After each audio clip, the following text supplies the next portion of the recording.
अस्सलाम वालेकुम। मेरा नाम मोहम्मद यूनुस उमरो है। मैं शाह अब्दुल लतीफ़ भिटाई से ताल्लुक़ रखता हूँ। ये हमारा काम ख़ानदानी जो है वो अजरक का है। अजरक किस तरह बनती है, उसके कितने मराइल होते हैं और किन मुश्किलों के साथ ये अजरक बनती है। ये कोरा कपड़ा है जिसको आप देख रहे हैं, ये कोरा कपड़ा है। भट्ठी में हमने पकाया इसको, सारी रात भट्ठी में पका, फिर इसको वाश किया जाके नहर पे। उसके बाद सुखाने के बाद फिर हमने जांबे का तेल और सोडा खार में हम इसको डिप किया ताकि इसका ताना बाना नरम हो जाए। ये जांबे का तेल और सोडा खार, उसमें थोड़ा सा हमने गोबर डाला है, वो भी किसका, ऊँट का, क्योंकि इसका जो ऊँट का गोबर लगाने का मकसद ये होता है कि इसको थोड़ी हीट मिले। तो हीट मिलेगी तो ताने बाने में वो जो हमने जांबे का तेल डाला वो इसमें जज़ब हो जाए। उसके बाद फिर हमने वाश किया। ये तकरीबन 4 दिनों के बाद हमने फिर इसको सुखा के जो तेल जज़ब करके फिर हम जब गए नहर पे वाश किया। वाश करने के बाद हमने इसको बेच दिया।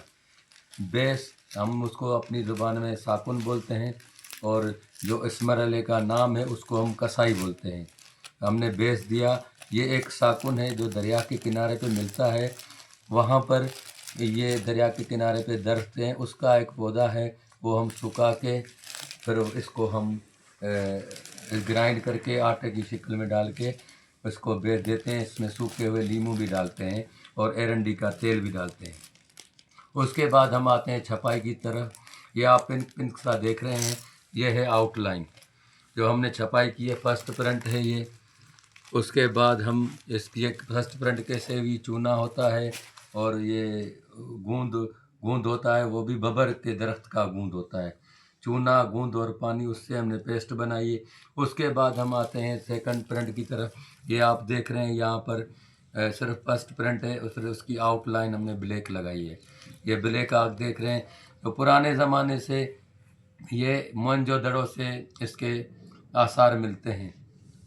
तो ये ब्लॉक भी मिले थे वहाँ कर, मिट्टी के बर्तन के ब्लॉक मिले थे। उसके बाद फिर वुड पे आए।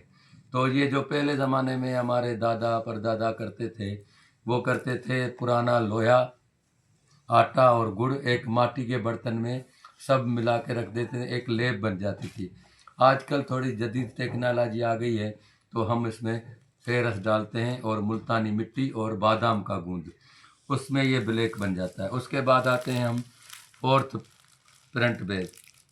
ये प्रिंट है जिसमें हमने, जो आपने अजरक सुनी होगी तारे वाली, ये वाइट को इधर देखें थोड़ा कम लगा हुआ है, इसको हमने डबल लगाया है चूने वाला। वही फर्स्ट प्रिंट हमने डबल करके लगाया ताकि इसकी वाइटनेस जो है वो ज़्यादा आ जाए। उसके बाद हम आते हैं रेड की तरफ। अभी ये रेड नहीं है पर जब डाई करेंगे तो फिर रेड होगा।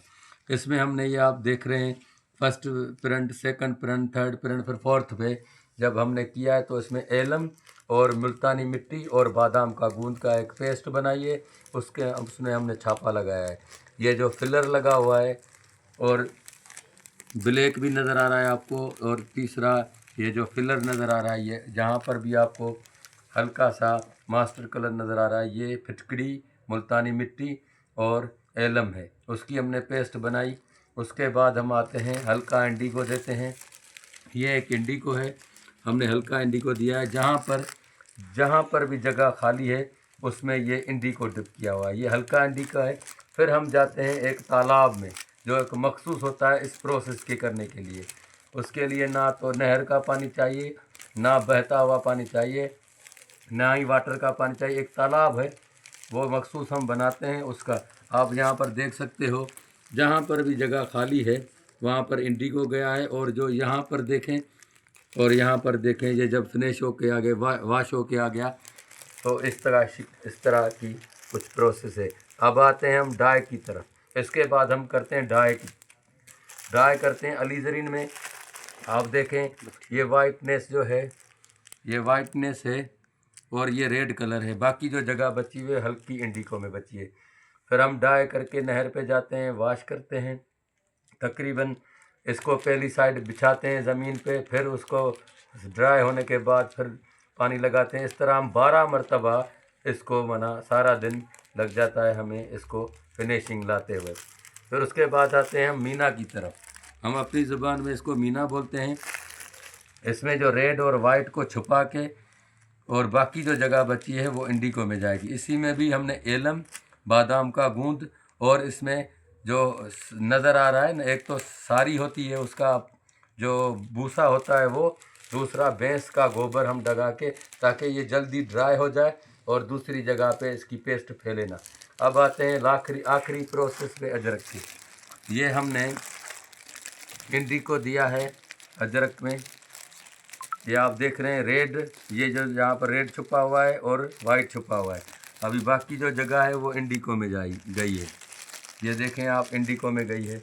तो हमने 3 मरतबा इसको सुखाया, फिर इंडिको में डिप किया, फिर 3 मरतबा, मतलब ये 4 से 5 घंटे में हमने ये काम किया। फिर जाके ये बाकी जो जगह खाली पड़ी थी उसमें इंडिको चला गया।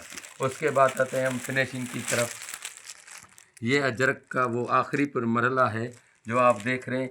तो ये फिनिशिंग होती है, फिर हम वाश करते हैं, नहर पे जाते हैं। उसके बाद हम नहर पे जाके थोड़ा ब्लीच से धोते हैं, सोडा खार से धोते हैं। उसके बाद हमने अजरक के कुछ नमूने बनाए हैं, जिसमें ये एक नमूना है, इसको वल वाली काशी कहते हैं। ये जो ओरिजिनल अजरक जो शुरू से आ रही है, तारे वाली भी अजरक कहते हैं, इसको दबली वाली अजरक भी कहते हैं, काफ़ी नाम है इसके। फिर ये काशी है। उसके बाद फिर ये दूसरा ब्लॉक है, इसको भी काशी बोलते हैं पर वल वाली काशी। फिर ये दूसरी आखिरी जो अजरक है, ये नमूना आखिरी नमूना है जो आजकल माशाल्लाह आपदा परवीन भी पहनती है। तो इसमें और 3 भी कलर हैं जो डिज़ाइन है, जिसको हाशा बोलते हैं, और एक कक्कर वाली डिज़ाइन जो मन जो दड़ों से मिली। तो उसके बाद हम आते हैं, उसके बाद ये अजरक के बनाने का प्रोसेस आपने देख लिया कि कितनी मुश्किल से और कितने, तकरीबन एक बंदा अगर करे बस